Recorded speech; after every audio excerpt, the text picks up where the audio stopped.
Welcome, everybody, to the latest episode of the Union Federation podcast here on the Fandom Podcast Network and the BQN networks.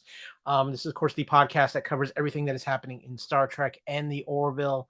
And right now, it's an exciting time because I have demoted everybody in the podcast because it's time to return to the lower decks. Lower Decks Season 4 is here and upon us, which means that I've got to have a top-notch crew of low-class ensigns. No admirals, no captains for this podcast, but I've got some great ones. And we never demote her because she is the top-notch holographic captain and ship's counselor, the wonderful Miss Amy Nelson. Well, hello there. Don't mind me. I'm just over here ranking which captains are best looking. No, but there's a lot of good-looking captains out there. There are. So, but you know what, too?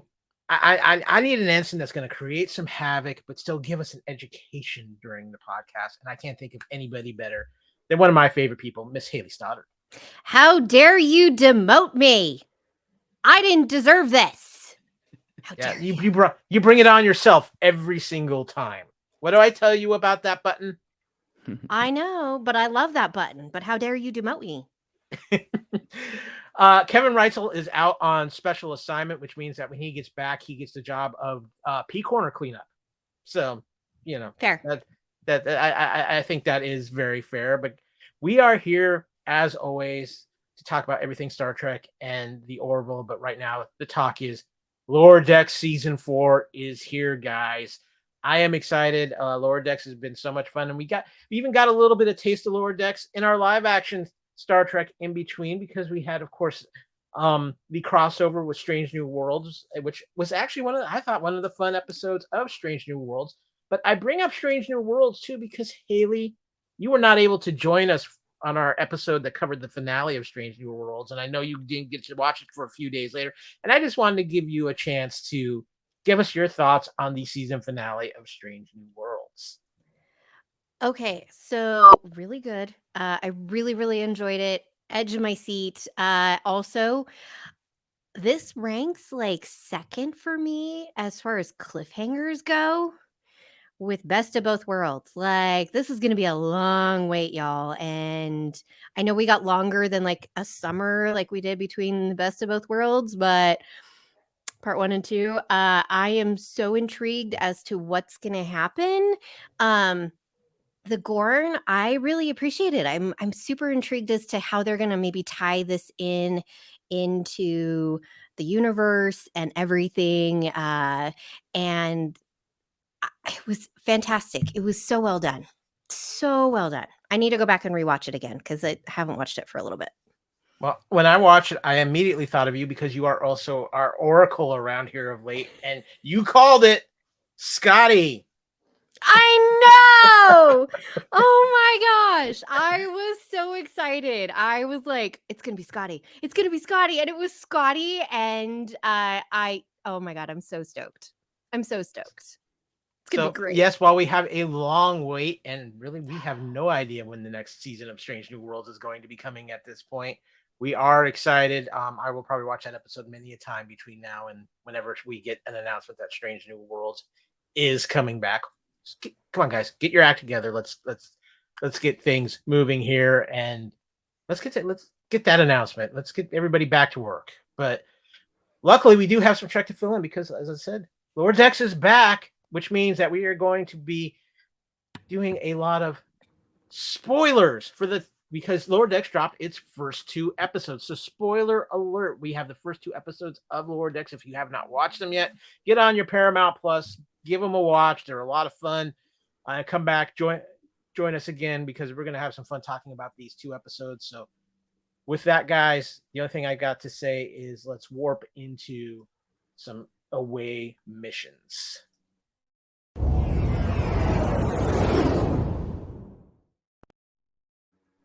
Okay, guys, away mission 1 is our first episode of season 4, Twovix. Miss Nelson, are you capable of giving us an Admiral's Log synopsis for this episode? Yes. So, Ensign Boimler learns that he is due to be promoted, while the Cerritos is escorting the decommissioned starship Voyager to Earth to become a museum displaying exhibits about its chaotic adventures in the Delta Quadrant. When a dormant Delta Quadrant macrovirus is awakened, Boimler's distraction allows it to combine with Borg technology, contaminate the other exhibits, and take control of the ship. After encouraging words from Ensign Mariner, Boimler enlists Ensign Rutherford's aid to disable the ship's systems with a sample of homemade cheese that once infected Voyager. Meanwhile, back on the Cerritos, a stray Delta Quadrant flower petal causes a transporter accident that merges Dr. Ta'ana and Chief Engineer Billups into a single person, Tillups. Captain Freeman learns that when this happened on Voyager, Captain Janeway killed the merged person Twovix to bring back the original two individuals. Not wanting to suffer the same fate, Tillups begins Twovixing other members of the Cerritos crew. Ensign Tendi and T'Lyn end up merging all the Twovixed individuals into a huge ball of flesh before separating them out again. Once the chaos is over, Boimler, Tendi, T'Lyn, and Mariner all receive promotions to lieutenant junior grade. Okay, guys, the only thing I have to say is, oh my God, we're going to do something on Voyager? Because, Boimler's going to flip. Because I'm not excited. That's all for Boimler. Yeah. Yeah, it's all about Boimler. First of all, it is fun because we got Voyager on lower decks, and Voyager, it's been kind of a renaissance of Voyager through Star Trek animation. Obviously everything that happened with Prodigy and Janeway there, but what I loved about this episode was, one, they made Voyager look good in animation, but two, to see how other people in Starfleet view Voyager, and like Voyager, this ship of just mass chaos and everything. But guys, we're gonna have a little conversation about the episode. Amy, what were your initial reactions to this episode of Lower Decks? While not being as familiar with Voyager, I really feel like I missed a lot of the references. There were some people that I just didn't recognize. So it fell a little flat for me. And then plus also the jarring nature and humor that Lower Decks brings. I wasn't prepared, I guess, to be thrown in so quickly. And remember, like when it first came out, it took me like 4 episodes to get in to the style of Lower Decks. I'm having that jarring sensation this season. And I just wonder if it's because Picard and Strange New Worlds was so amazing live action that this just has hit me like a Mack truck. And I'm like, oh, do I like this? I do. I laughed a lot, but I'm still having that effect that it's like hitting me in the face. I think it's the energy of the show. And let me, you bring up a point, Amy, and I want to ask both of you guys this on this thought process. Because we got Boimler and Mariner in live action on Strange New Worlds, which is a little bit of different flavor, did that have any effect of you guys kind of getting back into Lower Decks, Amy? I thought it would, but this episode was just so chaotic. Yeah. There were a lot, and even with both episodes, like there's a lot of stories going on. There's just a lot. There's like 3 stories in each of these episodes, plot A, B, and C. Now, Hayley, as I was watching this episode, one of the things I thought of is, oh, now we know why Geordi became the head curator for everything. Yeah, when that guy came on screen, I was like, okay, what's so secret? Why would this be like so uber secret? And I love this idea of like ship museums and like being able to go on and like experience things or see things, but do we really want it that much integrated that clearly chaos ensues in a museum? Probably not. This is very much like Night at the Museum, the movies, where everything comes alive at the end of at the end after everybody's left and it's dark and stuff. Only this is like could happen all the time. It just seems like a really bad idea, which, to be fair, fits with what Lower Decks is kind of all about, right? Like Lower Decks is chaos wrapped in, sorry, I'm just creating this analogy on the fly. Chaos wrapped in like a Christmas present, and the crew has to like unwrap the present, like someone breaks the tape and the chaos falls out of the Christmas present, and then the crew has to put the Christmas present back in and rewrap it. And look at, like, you know, when kids and they're like, oh yeah, I'm gonna sneak open this little present, and then they have to try to try to rewrap it, make it look like they didn't unwrap their Christmas present the night before, you know, being able to actually open them the next morning. Yeah, on the fly. Sorry. That's kind of how this feels, is like, why would you put all this stuff like and make it so it could actually happen in a museum rather than just like, hey, here's stuff that happened. And if people love Voyager as much, pretty sure they know all the stuff that's happened on Voyager. And like Amy said, it was a lot. It definitely was kind of this tidal wave of right back into Lower Decks. They didn't ease us in this season. They threw us right in the deep end, right out of the gate. But guys, speaking of bad ideas on Lower Decks, yeah, this was not a good idea. I'm only glad it wasn't like real. Yeah.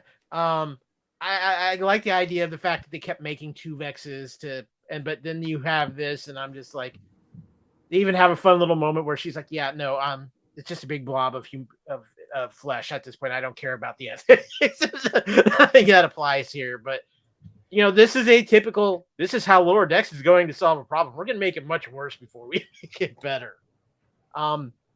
Amy, one of the things too you talked about it was there's a lot of Voyager references throughout this episode, and I'm like you, Voyager is the one Star Trek series I've never actually watched from start to finish, so there's some stuff I didn't catch in there as well, but I really felt like they were having a lot of fun with Voyager, and I think they did a very good job of, in Lower Decks' own style, paying tribute to Voyager. Yeah, so the things that I didn't quite get, and don't at me, I'm sorry, but there was one other character. Oh, the clown? They sort of had a mask or something? Yeah, it's a clown. Mm-hmm.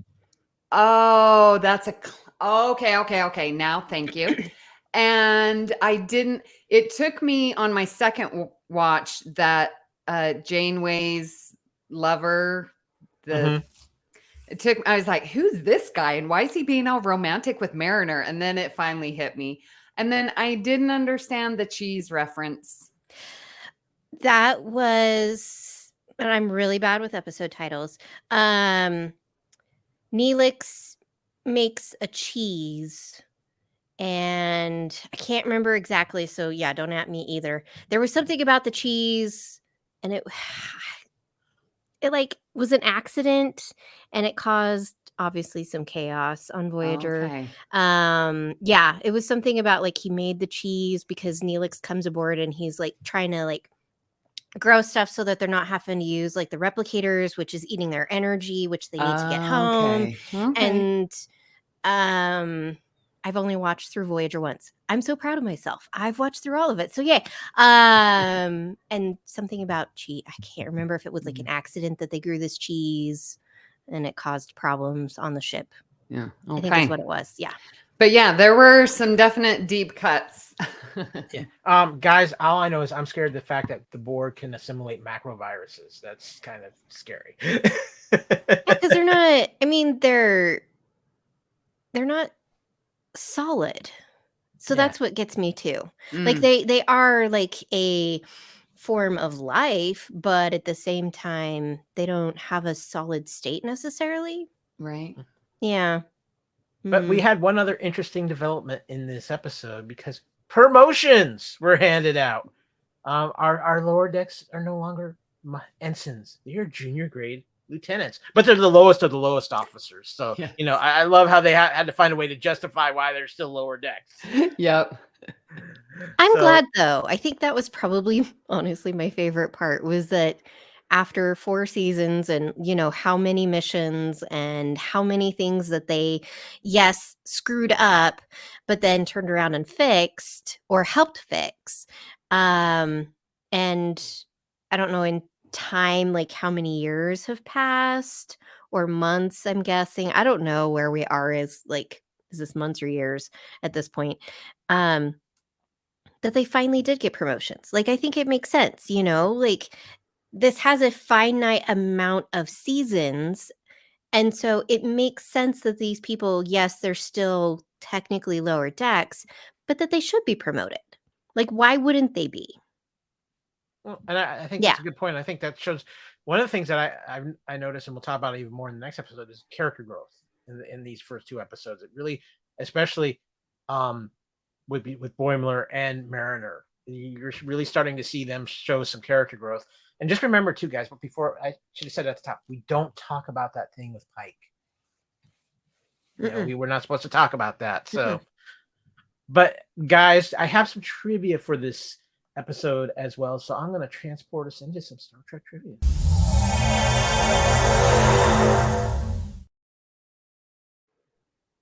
Yes, we have trivia abound for this episode, and I found some interesting things Voyager related, including a little bit of history of Voyager after Voyager ended, because in the novels, after returning to the Alpha Quadrant, the USS Voyager is put into dry dock for over a year in order to have Borg technology and the technology from the future removed, as well as undergoing a major refit to bring the ship up to current standards. Afterwards, Voyager is relaunched with Chakotay being promoted to captain and being placed in command. Tom Paris is promoted to lieutenant commander and is the executive officer. And Harry Kim is promoted to lieutenant and made new tactical officer and chief of security. So we can rest. Harry did get a promotion. Voyager goes on to play a pivotal role in the Borg invasion of 2381 and is one of the few ships to survive the battle of Azuri Nebula. Later that year, Voyager is fitted with Starfleet's new quantum slipstream drive. Prior to this, after Voyager's return in 2377, a new class of starship has been designed, the Vesta class, as a testbed for the quantum slipstream technology Voyager brought from the Delta Quadrant. After testing proved successful, Voyager was fitted with a slipstream drive and made the flagship for Project Full Circle, which involved Voyager along with several Vestra class and Marian class, successor to the Miranda class starships, returning to the Delta Quadrant to further explore it. It is to further explore, establish contact with the different races. Voyager encountered and to explore Borg space now, and the collective had been destroyed. Now that the collective had been destroyed. So Voyager definitely had a future after the series was over, and that is good to see. But so I have a question. Like, if Chakotay took Voyager out, then why in Lower Decks is this a ship that is going into a museum? Usually, I mean, and look at our historical, like when we go visit NASA or the Air and Space Museum in DC, like those ships years ago that's now in a museum. Like Voyager is still active. I mean, Prodigy, right? Yeah. So how is it that this Voyager is the one that's going to go in the museum?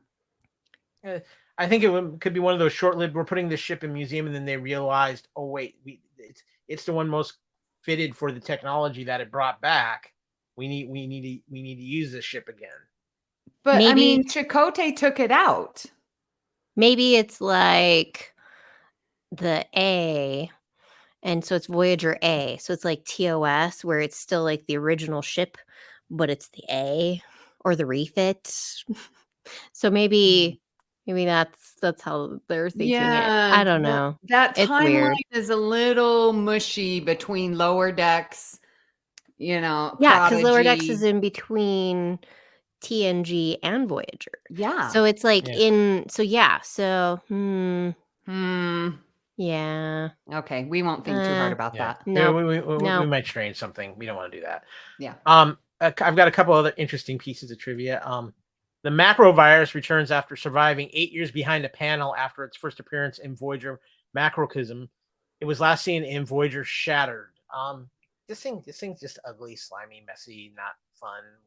And the fact that it survived 8 years behind a panel. Yeah. No, don't want any part of this. So that's actually from Voyager. I just Mhm. thought this was a strange thing. That's from Voyager. It comes aboard and it's like tiny, and then I can't remember exactly how it happens, but it gets like ginormous.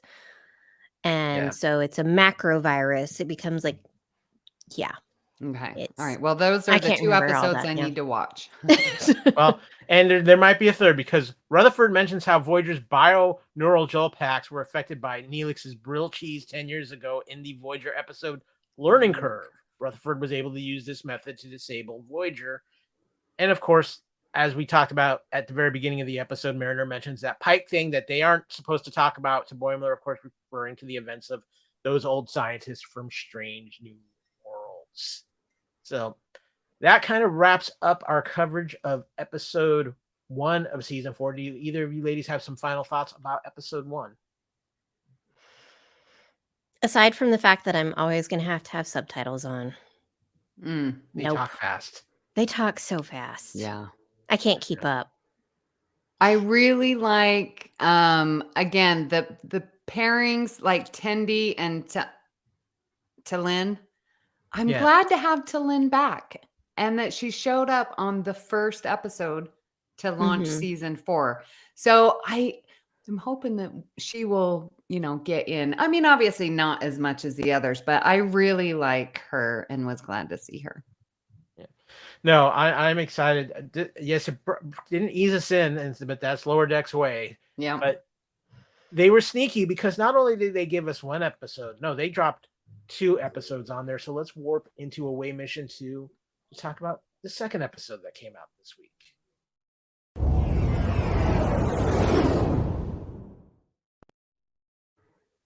Okay, guys, this might be the cutest Star Trek thing ever, which turned into the Pokemon from Hell. But yes, it's so cute.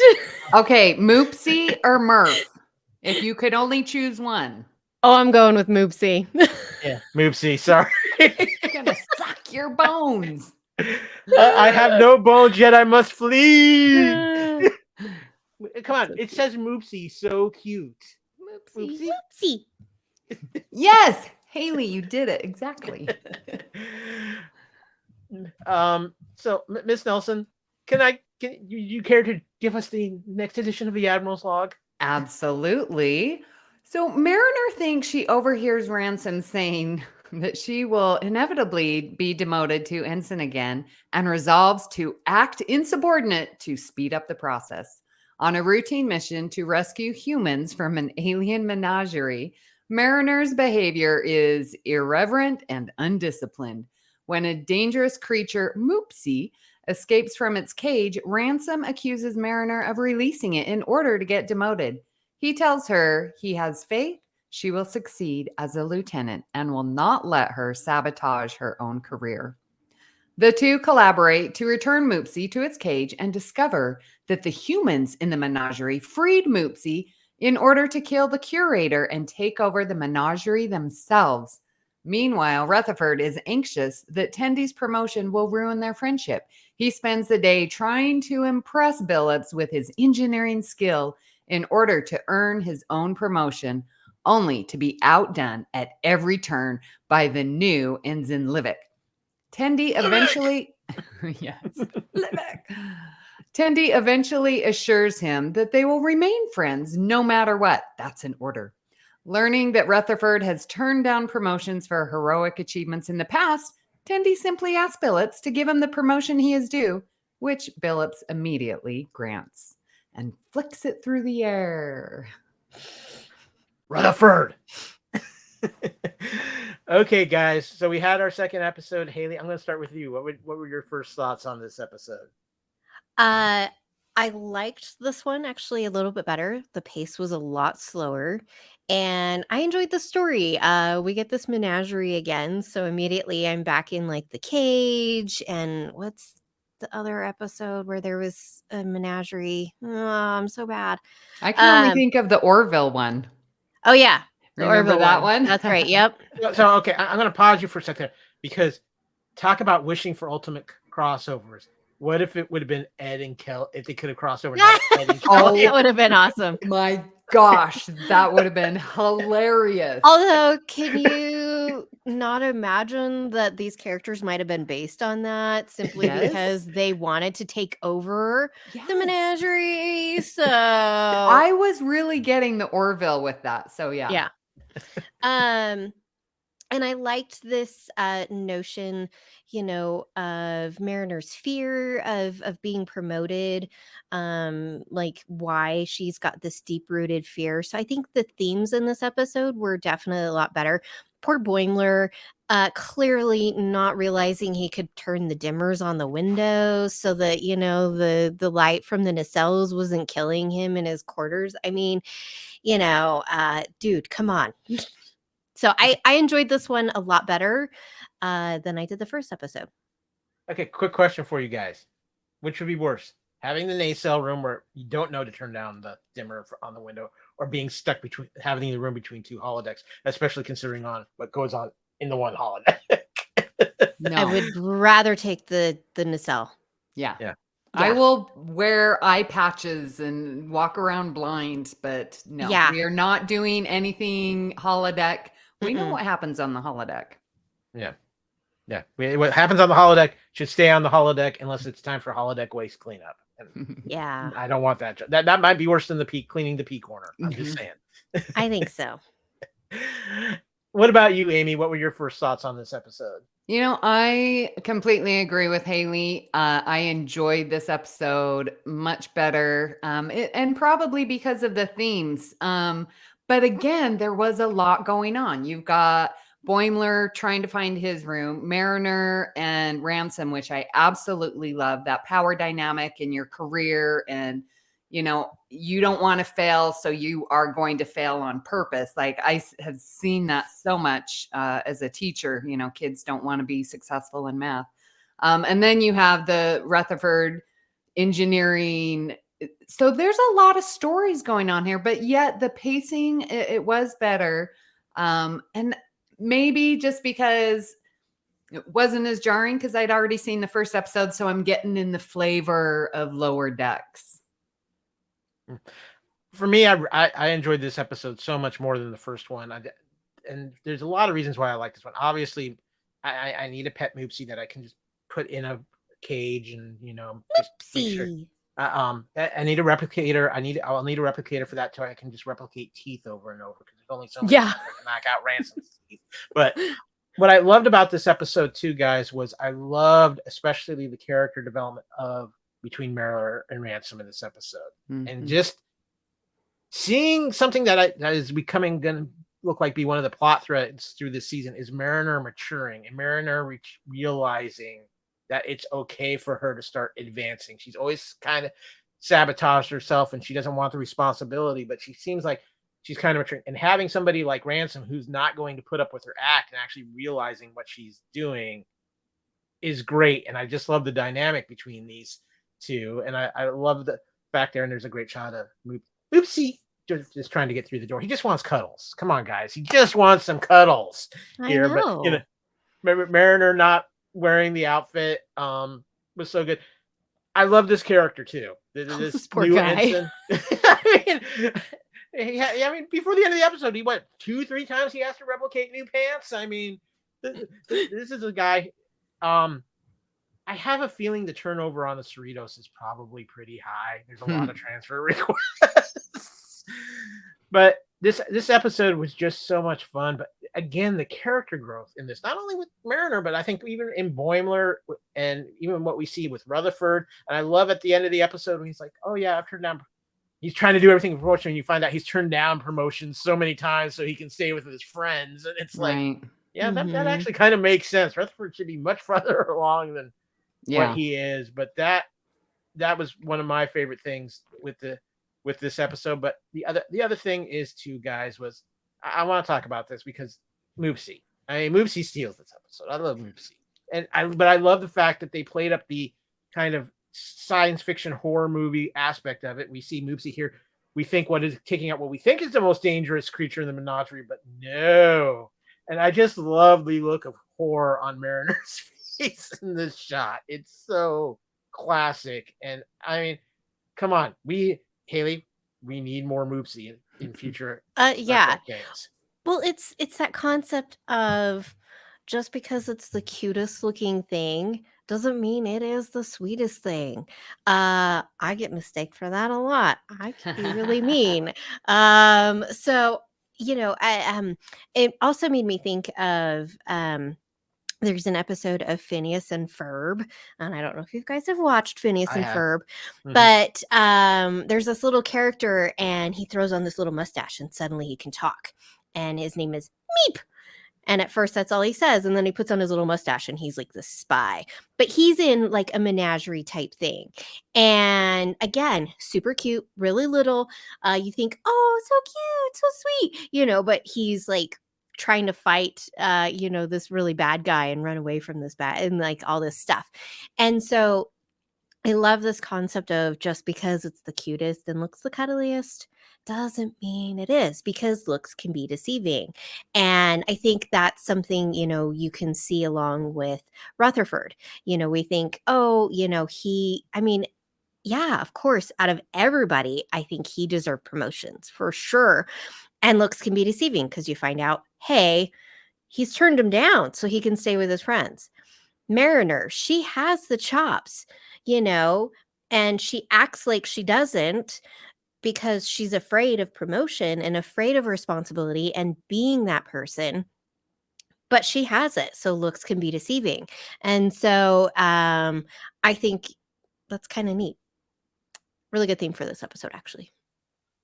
Yeah, I agree with you there. And of course, Amy too. We also have to make sure we have our proper head dent spot in all of our rooms. That makes no sense whatsoever. Come on. Seriously. I do have some more Star Trek trivia for this episode as well. You guys are gonna enjoy this, especially you, Amy. The episode opens with Ransom and Shax stretching. The leotards they are wearing are identical to the ones worn by Dr. Crusher and Deanna Troi when they worked out together on Next Generation. The stretches they were doing were also done by Crusher and Troi in the episode The Price, while Troi was telling Crusher about her feelings for a visiting diplomat. Mm-hmm. My eyes are burning. I have a t-shirt. I have a t-shirt with that scene on it, and I love it. I'm like, oh, I saw it and was like, oh, I should have had this wearing it while I was watching it. When Boimler examines the new dent he left in the ceiling of his bunk, the image of the ceiling is the exact same as the ceiling of his old hallway bunk shown at the beginning of the episode, just mirror flipped. Narge's Miraculous Menagerie is a spoof of the Star Trek episode whose plot revolves around some type of menagerie. Obviously, we're talking about The Cage, the unaired pilot from 1966, involved the menagerie of aliens collected by the highly telepathic Telosians, who also tried to force Captain Christopher Pike to be part of their exhibit. After Pike was severely injured, his former science officer Spock took Pike back to Talos 4 to live out his life there. Star Trek Next Generation also had a few menagerie-like episodes, the first being The Most Toys, where Data is kidnapped by Kivas Bajo, a collector of rare creatures and artifacts who attempts to make Data one of his exhibits. A short time later, Deanna Troi and her mother, Luxana, are kidnapped by a Ferengi named Damon Tog, who is in love with Luxana and tries to force her and Deanna to be his property in Menage a Troi. Rutherford tells Tende he upgraded the replicators to be 9 femtoseconds faster. A femtosecond is 1/1000th of a picosecond, 1/1,000,000th of a nanosecond, 1/1000,000th of a microsecond, 1/1,000,000th of a millisecond, and 1/1/4,000,000th of a second. By comparison, a femtosecond is a second, as a second is to 31,710 million years. Object traveling at the speed of light would cover a distance of 300 nanometers in 1 femtometer second. the diameter of a small bacteria. There's your science for the episode. Haley, I'm going to let you figure all that out in your head later. But Yeah. that covers the trivia for this episode. But guys, there is one thing we have not talked about, and it's something that is very important that happened in both of these episodes. And I saved this for a particular reason because earlier on, Mike McMahon talked about how this was going to be the season. There was going to be an overarching plot line that was going to run through all those episodes. And guys, it starts with this mystery ship that we see at the end of episode 1 and the beginning of episode 2. First of all, it visits some friendly Klingons, takes them out, and then in the greatest portrayal of Romulans ever in Star Trek, I betray you, but not in that way. Yeah, I didn't do it. Let me get on with this because I need to get back to scheming. Yeah, exactly. It takes out a Romulan ship too. Now, the rumors have been that this is going to tie in with all the technological villains Lower Decks has come across in their time, whether it's Peanut Hamper or a few other supercomputers that we will keep nameless because it's dangerous to talk about them. But guys, are you at least intrigued by what might be going on here in Lower Decks? What the heck is going on, and what is wiping out these ships from very famous Star Trek races? Okay, I don't care why they're being destroyed, but I need to see more of it because how they are speaking, so stereotypical Klingon, so stereotypical Romulan. Like it's wrapping up all of the things that, this monoculture is and showing us in Lower Decks. Like these are the lower deckers of the Klingon. These are the lower deckers of the Romulan. And how much fun would it be to be writing those, especially that Romulan one? I'm scheming, I'm conniving. Like all the words absolutely made me laugh. Best part, absolutely. I want to see more of that. And like, ooh, what other alien races can we just, put in a monoculture, and these are what they are. Like, I really want to see it. But yeah, I don't know what that ship is doing. And it's disabling and like lowering shields. It's very powerful.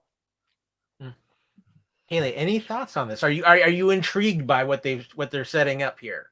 Yeah, it is interesting to kind of think of Lower Decks because it has been episodic television, of having this theme running through it, of this menace that's come about.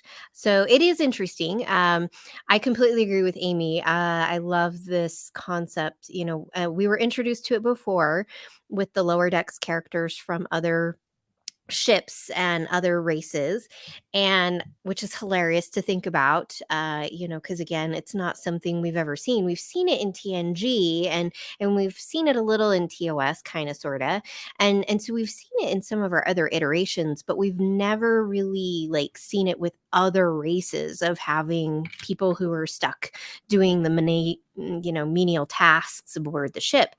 And so I love that, and these dramatized versions of these races was really fun to see as well. I'm thoroughly intrigued, and I'm trying to sit here, wrap my brain around, could this just be technology that's formed itself, and something robotic has put something together? Could this be the almighty powerful Kevin's race? Could this be something that we haven't seen yet? Because obviously Lower Decks is huge on throwing us, here's this thing you've seen in Star Trek. Here's this, in my opinion, too much. There's too much fan service. So could this be something we just haven't seen yet in Lower Decks to this point? What race could this be? Could they take a race that we've seen in Star Trek before and completely flip it? Maybe in before iteration, they were really far behind, and now they've advanced really, really far ahead, faster, farther than anyone else has, because it's this beam of light that destroys these ships. So I'm really intrigued, and I'm gonna think on it, of who this could potentially be. Yeah, this is going to be fun. It's Lower Decks, so you know they're going to throw their twist on it. But before we close up this particular episode of Union Federation, there is something I want to ask you guys. We are into the 4th season of Lower Decks now. A lot of people didn't think it would last this long. And I think for a lot of people, it's turned a lot of people who had an idea of what Lower Decks was when it first started to where it is now. And I think it's really been embraced by the Trek fans. And I think even more so is how much, especially Tawny Newsome, has become a representative of Star Trek, and when it kind of become one of the new faces of Trek. She has been popping up everywhere. She's now going to be a writer on Starfleet Academy. So as we are entering episode 4, I want to ask both of you now, four seasons. Where do you feel like Lower Decks has really cemented itself now as part of the Star Trek lore and is really something that represents Star Trek but in its own unique way? Hey, I'm actually going to ask you this first because I know you've not been a huge fan of Lower Decks, more because of just the style of it is not necessarily your thing. But as we've gone through, I have seen where you've enjoyed more episodes as we've gone along than you thought you were going to. Yeah. Well, and I think that's the thing. Like I enjoy the episodes and I enjoy some episodes more or I enjoy certain parts of the episodes. And I'm not one who's going to sit there and be like, "Oh, it's awful," cuz it's, unfortunately it's last on my list of all the Trek that I have watched at this point. And so, but that doesn't mean that I don't enjoy it for what it brings. And I think it really has cemented itself. I think there are definitely fans who they've loved other iterations of Trek, like they grew up on TNG like me, or they really love Deep Space Nine, but they really love this for what it does for the show in overall. And I think there are probably people who are really loving it and maybe this is the first time they've ever watched it simply because hey, they like the style, they like how this is filmed, they love the animation. And so I think every time they come up with a new concept for a Star Trek show, it just broadens the depth and it also widens the availability for people to watch it because again, there's not everybody's going to love everything. And so that's okay, right? As we love to say, love your fandom and don't hate on anybody else's. And so I think it's just allowing for more to be out there for someone to enjoy. Like they might be like, I'm never going to watch the original series. That's totally fine. Like you don't have to, but you can get enjoyment out of this. And maybe, I know we've talked about it, some reference, you might be like, well, I want to learn more about that. What is that talking about? And so I think it just allows for more, which is always wonderful. Amy, I remember you were genuinely surprised how much you ended up liking Lower Decks after watching it because you weren't quite sure what to expect. And what do you think? Do you think Lower Decks has now cemented itself as a very important part of Star Trek lore? Yeah, and I think going off with what you were saying, Hayley, like looking at the diversity that we have in these shows, like this is truly Star Trek embracing IDIC because you look back at 90s Berman era Trek, very formulaic, very same note. And now you get Discovery, who's got Michael Burnham. You've got Lower Decks that are basically Boimler, the 4. And then you have Strange New Worlds where you've got, I feel, a very good ensemble show. We've got Prodigy with Gwen and Daj. Like, we're getting the diversity, not only in the characters, but in the type of shows, the feeling of it. And it makes us stronger. And really representing IDIC in this era is important because they're not only talking the talk, but they're walking the walk. And so, yeah, as you said, Hayley, love your fandom. Don't hate on what others. And yeah, Lower Decks, it sometimes is jarring to me. This is the only cartoon animation that I watch because it is Star Trek. So, but to have that diversity is bringing it's bringing more fans in. And I think with Lower Decks, it is definitely solidified. When you go to any convention, there are always Lower Deck uniforms. They're beautiful. They're bright. They like remind you of TNG. Like they're there, and the actors are coming out full force and doing all the conventions. And like you said, Tawny Newsom and Jack Quaid, they are out there. They're on different, like Will Wheaton's Ready Room and stuff. Like they're out there. They're on that Star Trek Day thing that we won't be talking about. But they're getting out there. And so we're seeing their faces. We're not going to lose Lower Decks. Yeah, I agree. I mean, it's been fun for me from the start. I love the cast. I love what Jack Quaid and Tawny Newsom have brought to Star Trek. And I think Tawny Newsom, especially, like I said, now she's going to be a writer for Trek for Starfleet Academy. And that's amazing too. But I also want to throw this out there. And I know I've talked about this a little bit before. Jack Quaid is so phenomenal. And if you want to see his range and what he can do, he's doing voice acting work for another very popular animated series right now. He is voicing Clark Kent Superman for the new Cartoon Network show My Adventures with Superman, and it is phenomenal. So if you want to if you need a little more Jack Quaid fix in your life, it's a fun family show. You can watch it with the family, you can watch it with yourself, but to hear him voicing Superman is kind of a trip. In itself, because you're used to him doing Boimler, but he's so good at it. And it's just, if you have any question about his range, and of course, too, he also does the boys for those of you who wants a little more violence in your life. But yeah, check that out. But I am excited. Lower Decks is here. I'm excited to see what we're gonna have with it. This show, every time I'm done watching it, and I'm smiling, and that's, to me, that tells me all I need to know about the show. Is I'm smiling at the end of it, even if it's not one of the episodes that I thought was the greatest or kind of hit me at 1,000 miles an hour. There's always a time I'm going to laugh at this show, and it's just wonderful. But guys, it is time to get things closed out here. So let's intercept some subspace signals.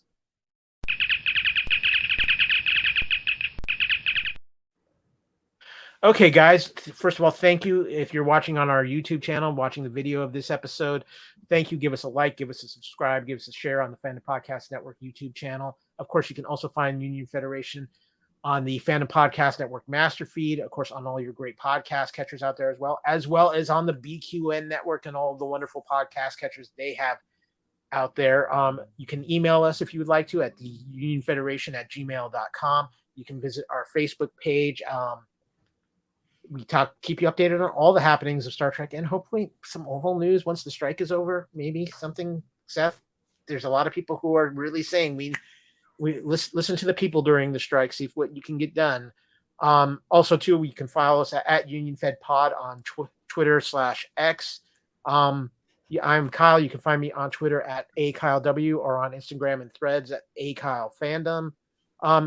Amy, where can people find you and the BQN network?